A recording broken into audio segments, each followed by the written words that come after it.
Buenas tardes, gracias Martín por la presentación, gracias a Tupimec por la invitación y por la organización de estas jornadas y también, por supuesto, gracias a ustedes por acompañarnos durante estas ponencias.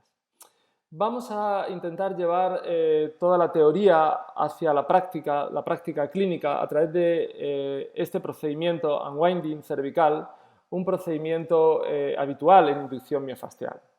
Se ha traducido como desenrollado, también desenroscamiento, desanudamiento o incluso se le ha llamado técnica telescópica por la sensación de crecimiento, alargamiento que el terapeuta tiene de la región que está tratando. De manera clásica se ha denominado técnica indirecta funcional y cuando se describe se habla de un proceso que involucra a los tejidos faciales restringidos al desplegar todo el patrón de vectores disfuncionales encerrados en el movimiento facial inherente.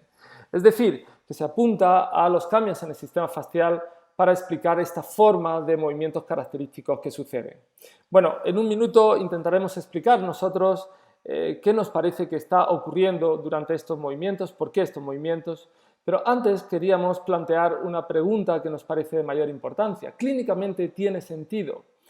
¿Tiene sentido esta forma de trabajo? ¿Puede ayudar a nuestros pacientes? Bueno, en los últimos años, desde el método científico, se han hecho algunos trabajos y estamos viendo que sí, que el unwinding puede disminuir el dolor, que puede aumentar la amplitud del movimiento y que puede modular la mecanosensibilidad neural. Por lo tanto, sabemos que puede ayudar a nuestros pacientes y es un inicio esperanzador, aunque nosotros a nivel clínico ya conocíamos que la técnica de manera positiva mejoraba el estado de nuestros pacientes. Llevando todo esto de manera concreta al unwinding cervical, aquí vemos al profesor Pilat durante el desarrollo de un curso mostrando la aplicación. Sabemos que para realizarla necesitamos hacer una ligera suspensión y tracción desde la cabeza para, con este estímulo mantenido en el tiempo, acompañar todos los cambios y los movimientos que vayan surgiendo. Es el modo que tenemos de estimular al sistema facial, un sistema facial cráneo-cervical que es continuo desde la cabeza, rostro, cuello hasta el tórax y que es continuo, como vemos en la imagen, en la superficie, pero también hasta los planos más profundos.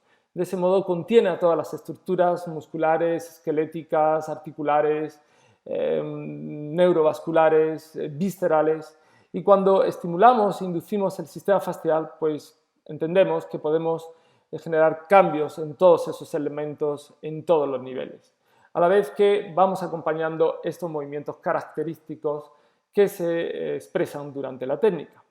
Ahora sí, entramos directamente en la pregunta. ¿Qué puede estar ocurriendo durante el procedimiento? ¿Tiene sentido esa forma de movimientos que nosotros acompañamos? Bueno, para ello queremos desarrollar un modelo hipotético que se acomoda, que responde a esta forma de estímulo manual que tenemos en MIT. Con este toque podemos generar modificaciones y remodelación local del tejido facial. Eso va a provocar una mejora en el tejido y de ese modo va a facilitar el movimiento. Por otro lado, el estímulo manual que generamos, por ejemplo, a nivel de los telocitos del sistema facial, puede inducir un descenso del dolor y de ese modo, cuando baja el dolor, facilitamos también el movimiento. Pero de manera central y clave, como ya hemos visto en las ponencias previas, nosotros con esta forma de estímulo manual estamos estimulando a los receptores faciales y esos receptores faciales por vía nociceptiva van a poder también disminuir el dolor. Pero de manera muy importante van a activar tres vías informativas: la vía proprioceptiva, esteroceptiva y también interoceptiva. Y de ese modo vamos a tener el acceso directo al sistema nervioso central. Centrándonos en el movimiento, ese sistema nervioso central ya cuenta, por sus experiencias, por sus aprendizajes, con una verdadera acción motora, aunque todavía no la ha ejecutado. Esto es lo que ustedes han escuchado en alguna ponencia previa como la etapa encubierta. Y ahora, ese organismo, ese paciente, al recibir el estímulo facial, recibe una oleada de información a través de los receptores faciales, a través de esas tres vías propioceptiva, esteroceptiva e interoceptiva, que van a suponer esa información un ajuste, una corrección en tiempo real de esa acción motora que el paciente tiene a nivel cortical. Y de manera consciente o inconsciente, una vez que se corrige esa acción motora, el paciente por fin va a atreverse a desplegar y a ejecutar la acción motora en lo que conocemos como una etapa abierta. Lo puede hacer de una manera voluntaria, que es cuando el paciente siente que quiere, que le apetece girar, por ejemplo, el cuello, y el paciente lo realiza, es decir, que ejecuta motoramente de manera voluntaria el movimiento, o puede que ese movimiento que ejecuta el paciente sea producto de una acción involuntaria, incluso inconsciente, y eso es lo que llamamos una ejecución ideomotora. Bueno, con todo esto entendemos que el modelo hipotético incluye, por un lado, una acción motora, una ejecución y planificación a nivel cortical, a nivel mental, si quieren llamarlo, y por otro lado, una acción motora que ya visualizamos a nivel corporal que llamamos angular. La acción cortical y la acción angular se necesitan para recuperar la función, para generar el movimiento correcto. Una necesita a la otra y suceden de manera continua durante la técnica. Un aspecto importante es que estas dos acciones motoras, cortical y angular, están ejecutadas y planificadas por el paciente. El paciente es el verdadero protagonista del proceso. Y entonces ustedes se preguntarán, ¿qué hace el fisioterapeuta? El fisioterapeuta facilita el proceso. Por un lado, muy importante, ha inducido, ha provocado a través de la inducción de los receptores fasciales que despierte todo el proceso. Pero por otro lado, durante el movimiento, el fisioterapeuta también acompaña y facilita el proceso. De ese modo se genera un trabajo en tres partes, un trabajo por un lado cortical, un trabajo por otro lado angular, corporal, y un trabajo en el que también está presente el acompañamiento del paciente para abordar un concepto que llamamos mente extendida, un concepto que busca una mejora en la eficiencia. Déjenme que le explique, que desarrolle un poco más esta idea de mente extendida. Pongamos un ejemplo. Ustedes quieren memorizar un número de teléfono. Pueden repetirlo 1000 veces a nivel mental, pero ¿qué es lo que suelen hacer? Suelen repetirlo a nivel mental, pero a la vez deciden escribirlo. Es decir, que de la cognición han pasado a la acción y lo escriben en un papel. Pero no es suficiente, todavía hay una percepción más, que es el entorno. Entonces deciden mirar el teléfono en el papel. Bueno, llevándonos esto al aspecto terapéutico, a la técnica de la que estamos hablando, imaginen que el paciente tiene una disfunción cervical. El paciente no puede cumplir con la función de orientar la mirada. Entonces, ustedes estimulan al sistema facial. Ustedes provocan esa oleada de información a través de todos los receptores faciales. Y entonces el paciente que ya contaba con una acción cortical, esa acción cortical es ajustada y corregida por esa oleada de información y por fin se atreve a recuperar el movimiento pasando de la cognición a la acción corporal, es decir, generando esa ejecución motora angular. Pero todavía el proceso puede enriquecerse más, que es con el acompañamiento del terapeuta, porque el fisioterapeuta acompaña, confirma, facilita esa secuencia de movimientos que está haciendo el paciente y de esa manera entra en una acción que podríamos llamar una educación del proceso y de esa manera la cognición se amplifica hacia la acción y se retroalimenta y también se enriquece con la percepción, con el entorno que supone aquí el terapeuta. Bueno, como ven, es todo un proceso de movimiento, sin duda protagonizado por el paciente y facilitado por el fisioterapeuta. Por lo tanto, esos movimientos tienen mucho sentido y son necesarios durante la aplicación. Con todo esto que hemos hablado, es lógico entender que va a haber ajustes tónicos, que va a mejorar la tensión y la dinámica del sistema facial, que va a haber cambios en la cognición y la emoción, porque son partes fundamentales del movimiento, que va a mejorar el estado neurovascular, también habrá un aprendizaje de nuevas rutas motoras y, por supuesto, mejorará el patrón motor. Y llevado todo esto a la clínica, pues es lo que luego nuestros pacientes expresan como una disminución del dolor, una mejora del rango del movimiento, una mejora del rendimiento muscular y una mejora en la conducta. Bueno, nosotros somos clínicos, pero hemos querido llevar todo esto a nuestros pacientes, hemos querido llevar todo esto también al método científico Y estos son los datos preliminares con pacientes operados de cáncer de cabeza y cuello que tratamos en un estudio. A estos pacientes los sometimos a una sesión de MIT, medimos el estado de ellos antes y después, o a una sesión de placebo. Son pacientes que tienen dolor de cuello, que tienen dificultad en todos los movimientos cervicales y también tienen dificultad en el rendimiento muscular. Y aquí están viendo la primera tabla en la que hemos controlado VAS cervical y VAS de hombro, el dolor percibido en cuello y en el hombro, y los cambios fueron significativos, estadísticamente mejoraron en el dolor cuando recibieron la sesión de MIT. Esta tabla y la siguiente tabla les muestra los diferentes movimientos cervicales y todos ellos se ampliaron, mejoró el movimiento cervical después de la sesión de MIT. Fíjense que son pacientes que tienen importantes cicatrices, tratamientos muy agresivos en el cuello.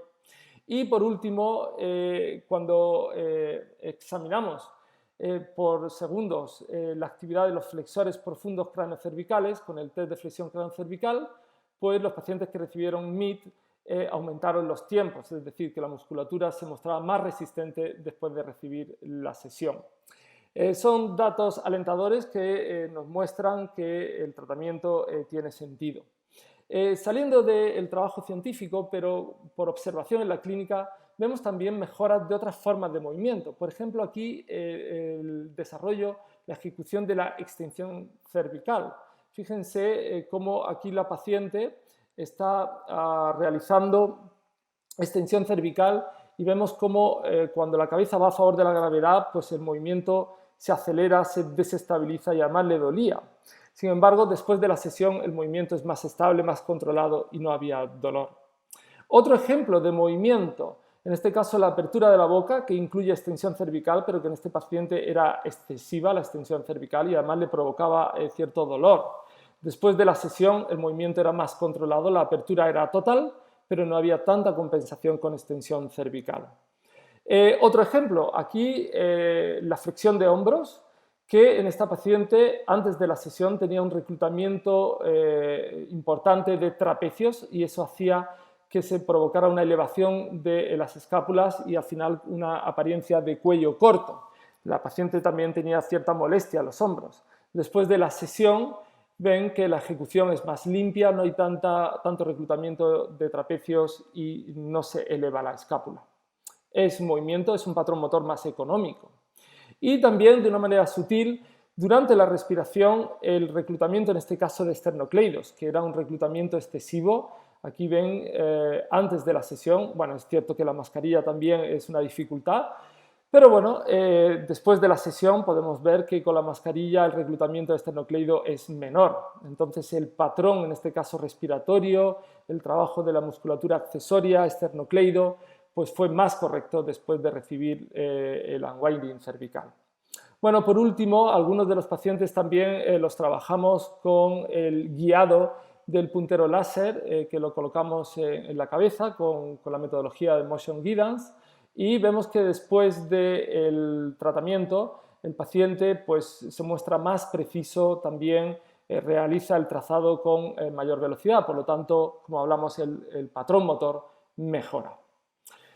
Bueno, finalmente, conclusiones. Unwinding cervical es una oportunidad para facilitar la exploración, aprendizaje de nuevas rutas motoras, mejorando la planificación, la memoria motora y el rendimiento motor de la región. Estamos hablando de plena actividad del paciente, pleno movimiento terapéutico. El estímulo sobre el sistema facial posibilita una ruta de información para conseguir la adaptabilidad a los alostasis o homeostasis, a los desafíos mecánicos. Es decir, que el paciente, como hemos estado hablando en ponencias previas, el paciente va a poder adaptarse mejor. Por otro lado, la acción motora resultante cortical y angular no está planificada externamente, sino diseñada y elegida internamente por el paciente. El paciente es el protagonista de todo lo que está sucediendo. El terapeuta es un inductor y un facilitador, un acompañante. Y por otro lado, el procedimiento unwinding forma parte de un proceso educativo de los mecanismos afectivos y cognitivos subliminales al movimiento. El fisioterapeuta es un educador del proceso, un acompañante y educador del paciente. Conclusión final, el logro final será una conducta más funcional. Al final, los fisioterapeutas queremos que nuestros pacientes adopten unas conductas más funcionales. No es nunca un proceso pasivo, aunque el paciente esté tumbado en la camilla y recibiendo un contacto, un estímulo, es el paciente desde el primer segundo el protagonista y el que está guiando todo el proceso. Y aquí está verdaderamente sucediendo una forma de movimiento terapéutico, pero no impuesto desde fuera externamente, sino construido verdaderamente, como digo, por el paciente y de manera activa. Y por último, y hay que reconocerlo, necesitamos más investigación para poder avanzar en toda esta forma de trabajo. Bueno, nada más. De nuevo agradecer a Tupimec por el enorme esfuerzo para organizar estas jornadas y sobre todo, claro, agradecerles a ustedes la atención durante estas ponencias. Muchas gracias. Hasta pronto. Les esperamos en nuestros cursos.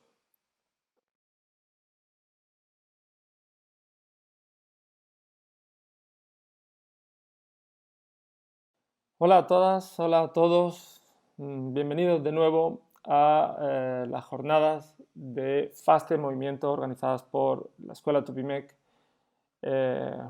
por allá por junio. Estamos, como saben, haciendo la revisión de las conferencias de esas jornadas y esto nos está dando la posibilidad de hacer un post-conferencia para dedicar algunos minutos a resolver algunas preguntas que quedaron pendientes durante la visión de las conferencias en los chats. Así que gracias por estar aquí de nuevo, muy contento de poderos recibir y los minutos que vamos a dedicar a continuación van a ser para abordar un tema que quedó pendiente en las preguntas, como digo, en relación a qué se está investigando, cómo se gesta la investigación en MIT, en inducción miofascial. Bien, como ustedes saben, inducción miofascial es un método que creó el profesor Pilat hace pocas décadas y que, por lo tanto, es como un bebé dentro de la fisioterapia manual, relacionado, por supuesto, con las terapias fasciales y que también se le relaciona de manera popular con el término denominado como myofascial release. Entonces, si ustedes quieren un poco leer qué se está investigando en inducción, les recomendamos que utilicen en los buscadores los términos de myofascial release y de myofascial induction. Si ustedes en algún buscador, esto es solo un ejemplo de buscador, colocan esos términos, van a poder encontrar un nutrido número ya de estudios, casi todos son experiencias clínicas del método de inducción miofascial con diferentes entornos, diferentes pacientes, diferentes entornos clínicos. Fíjense que el mayor número de trabajos se focaliza en no más de los últimos 10 años, así que realmente la terapia fascial se está investigando en la clínica desde hace pocos años en realidad. Por eso no debemos de sorprendernos que todavía la investigación, en este caso, podríamos decir en pañales. Volviendo con este aspecto de términos y de investigación, podríamos hacernos la pregunta de cuál sería el término más adecuado, si myofascial release o myofascial induction.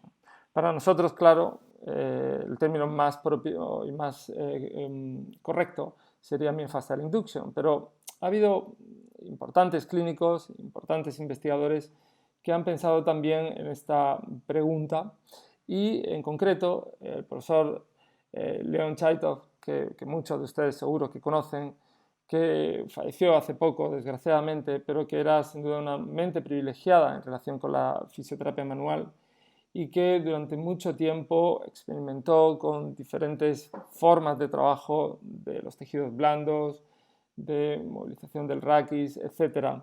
Y que entendemos que es una persona muy autorizada, ¿no?, para poder responder sobre cuál sería el término más correcto. En una editorial que él mismo escribió en la revista de Journal Bodywork Movement Therapy, llegó a la conclusión ante esta pregunta de que el término más correcto seguramente era myofascial induction, porque myofascial induction hacía referencia a una serie de cambios que iban más allá de los cambios locales propios de lo que se conoce como liberación por myofascial release. Así que no es solo una opinión nuestra, parece que poco a poco se va entendiendo que conceptualmente es más apropiado nombrar esta terapia facial como myofacial induction. Y por eso también nuestra recomendación cuando hablamos con compañeros es publicar con ese término de myofacial induction. Pero bueno, como decimos, todo esto es incipiente. Esta editorial de Leon Chaitov es de apenas hace 3 años, pero estamos viendo que cada vez más, poco a poco, se está publicando con el término de myofacial induction. Bien, una vez hablado, matizado estos aspectos, quisiéramos presentarles qué investigación se está realizando a nivel nacional. En concreto, los grupos que hay en España, que son muchos y que nos van a servir un poco para, entendemos, o nos gustaríamos, desearíamos, nos van a servir para también inspirarnos sobre en qué sentido se está investigando en terapia miofascial, en inducción miofascial. Fíjense, hace ya bastantes años, el compañero de la Universidad de Granada, Antonio Manuel Fernández Pérez, con otros investigadores muy reconocidos, como es el caso de César Fernández de las Peñas, o compañeros de la propia escuela de Tupimec, como José Ramón Say Llamosas o el propio profesor Pilat, y otros colaboradores empezaron a investigar sobre efectos de inducción miofascial y, por ejemplo, la mejora en la movilidad del raquis, en concreto la región cervical, pero también trabajos muy interesantes en relación a efectos de inducción miofascial y cambios en parámetros inmunológicos, como aumentaban los linfocitos tipo B, y también cambios en relación a aspectos fisiológicos y psicológicos, como era cambios en la frecuencia cardíaca, la tensión arterial, niveles de ansiedad. Bueno, son estudios que, como digo, son antiguos, son de 2008 algunos, y que, sin embargo, ya iban apuntando, como tanto hemos hablado en estas jornadas, a esos cambios sistémicos desde la inducción miofascial, a esos cambios también a través de todos los mecanismos interoceptivos. Otros grupos afincados también en el sur de España, en concreto, sobre todo con los trabajos de la Universidad de Sevilla, son los de Alberto Heredia Rizzo, Ángel Oliva Pascual y Cleofás Rodríguez, ¿no? Y otros colaboradores. Son muy importantes investigadores, sobre todo de la región cérvico-cráneo-mandibular. Y ellos también han tenido diferentes experiencias para modular el dolor, para modular la mecanosensibilidad neural, mejorar la postura, mejorar la movilidad también de esta región cráneo-mandibular, cráneo-cervical. Volviendo con el profesor Pilat, él también ha colaborado con Antonio Chamorro Comesaña y otros investigadores de la región de Vigo, del Hospital Álvaro Cunqueiro. Ellos trabajaron con un estudio muy interesante en relación con cicatrices que ya estaban consolidadas, y demostraron que inducción miofascial provocaba cambios en las cicatrices a nivel superficial y también a nivel profundo, objetivado con un ultrasonido. Y esto fue un trabajo, como digo, de bastante interés, porque mostraba que las cicatrices pueden cambiar, aunque ya están consolidadas, y mejorar en su elasticidad, su flexibilidad. Y también de la región de Vigo, aunque también en colaboración con otras zonas como Pontevedra, Coruña, etc., Iván Rodríguez y Gustavo, el señor que está en la foto, y otros colaboradores son investigadores que trabajaron también sobre el dolor y la función de la región del cuello, ¿no?, en pacientes que tenían cervicalgia. Bueno, aquí también el trabajo miofascial tuvo mejoras. Un grupo muy interesante, con en la foto descritos en ese orden de izquierda a derecha: Isabel Martínez Hurtado, Dolores Arguisuelas y Juan Francisco Lisón, y otros colaboradores de la Universidad Cardenal Herrera de Valencia, también en colaboración con Hospital de Castellón y Hospital también de Valencia. Hicieron unos trabajos que publicaron de manera muy exitosa, por ejemplo, en revistas como Spine. Hicieron trabajos sobre lumbalgia crónica y con un protocolo de inducción miofascial mejoraron el estado de estos pacientes. Y también hicieron un trabajo muy interesante sobre efectos en relación con el reflujo gastroesofágico, trabajando en todas las estructuras diafragmáticas. Así que esas son también otras líneas, ¿no?, otras direcciones de investigación.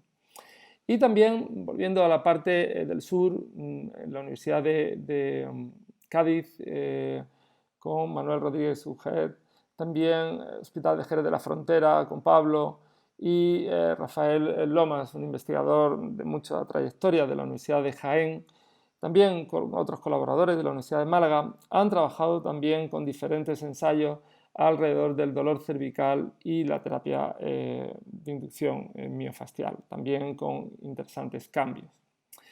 Bueno, yendo a otras líneas de investigación, Eva María Martínez Jiménez y Daniel López López trabajaron sobre el comportamiento del pie y la huella plantar. Eva es una experta en el análisis de la pisada, comportamiento del tobillo, del pie, etc. Y ella está en la Universidad de Castilla-La Mancha, de Toledo. Y hicieron también estudios con inducción de la fascia plantar y cómo se modificaba el reparto de cargas. Y también con la región del tobillo, aunque también con trabajos en relación con codo, etc., los experimentos de Rubén Cuesta Barrioso y otros colaboradores. Rubén es de la Universidad Europea de Madrid y otros colaboradores también, por ejemplo, de la Universidad Católica de San Antonio de Murcia, etc. Ellos trabajaron con coagulopatías congénitas, trabajaron con hemofílicos. Hicieron trabajos muy interesantes porque mejoraron el estado articular de estos hemofílicos, mejoraron el dolor, mejoraron la movilidad, pero también demostraron que la técnica de inducción miofascial era segura en estos hemartros, era segura en estos pacientes con estos problemas de coagulación. Trabajos muy interesantes también, como digo. Y terminando, poco a poco, Adelaida Castro Sánchez y otros colaboradores desde la Universidad de Almería, también con colaboradores de la Universidad de Granada, todavía no hemos nombrado al profesor Manuel Arroyo, pero también trabajaba con Antonio Manuel Fernández Pérez y también con Adelaida. Ellos hicieron trabajos ya hace tiempo, pero también de mucho interés en pacientes con fibromialgia, pacientes que son de perfil de recorrido crónico, ¿verdad? Y que tanto se postula con ellos que hay de fondo una sensibilización crónica, sensibilización central. Y con estos pacientes también, con este perfil de sensibilización central, consiguieron a través de la inducción miofascial cambios en la clínica y también cambios funcionales. Bueno, por último, uno de los grupos más veteranos, tal vez el más veterano en España, es el grupo de, como decía, del profesor Manuel Arroyo Morales, Irene Cantarero, Carolina Fernández Lao y Noelia Galeano Castillo. Es un grupo que desde hace muchos años trabaja con experimentos con inducción miofascial, primero en el ámbito deportivo, pero desde hace ya también años en el ámbito de los pacientes oncológicos. Y es en este grupo en el que, bueno, yo tengo la suerte de poder participar y colaborar con estudios con inducción miofascial y pacientes oncológicos. Sin duda es un grupo de referencia a nivel nacional, pero también a nivel internacional. Bueno, yo creo que bastantes ejemplos. Pido disculpas porque es probable que me haya dejado algún grupo de trabajo, algunos investigadores. Hay en este momento mucha investigación que surge muy rápido en los últimos días. Muchos de los estudios que hemos presentado son de este mismo 2020 y por lo tanto, como digo, pido disculpas porque seguro que me he dejado a alguien fuera.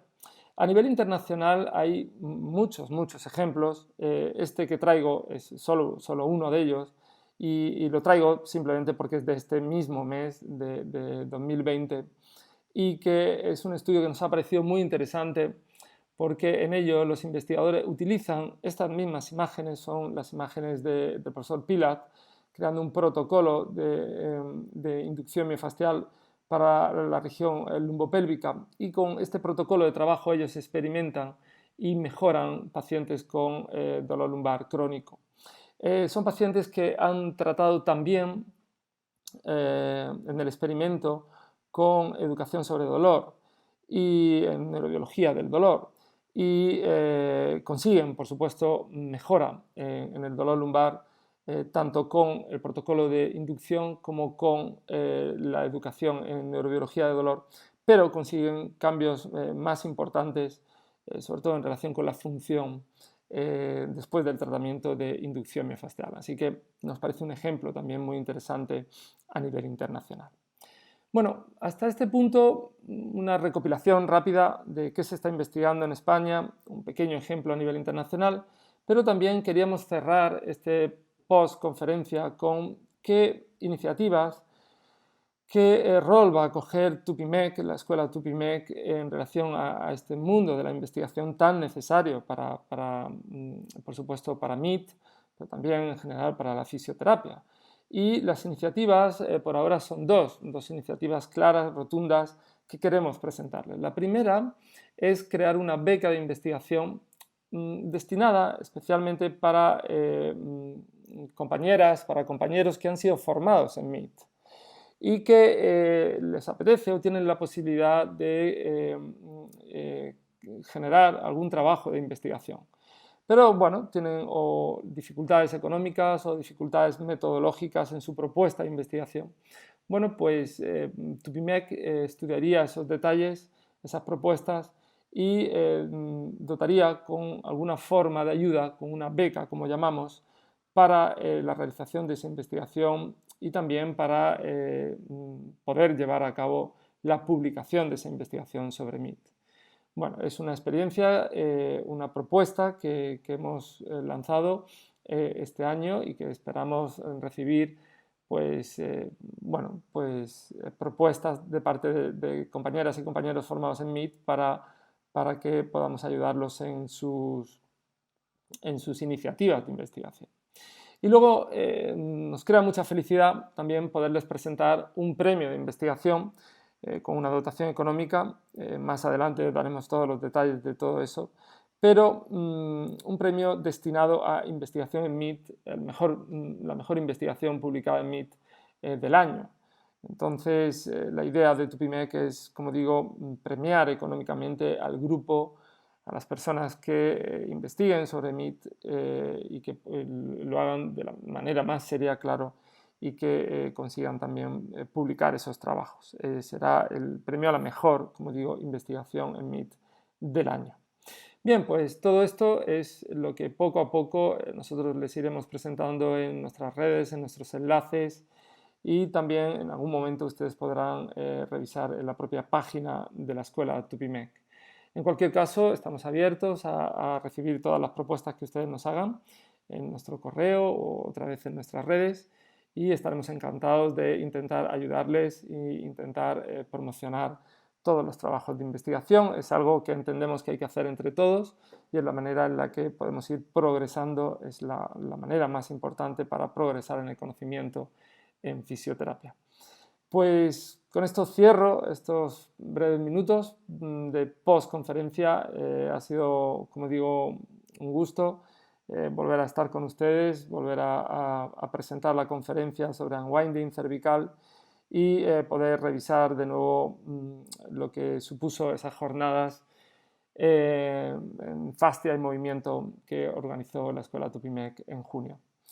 Hasta pronto, un abrazo virtual y bueno, mucha salud para todos y poco a poco entre todos tenemos que seguir adelante, ¿verdad?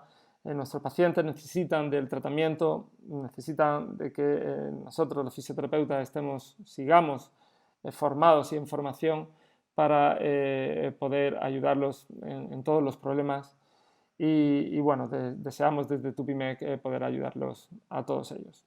Un abrazo fuerte y saludos.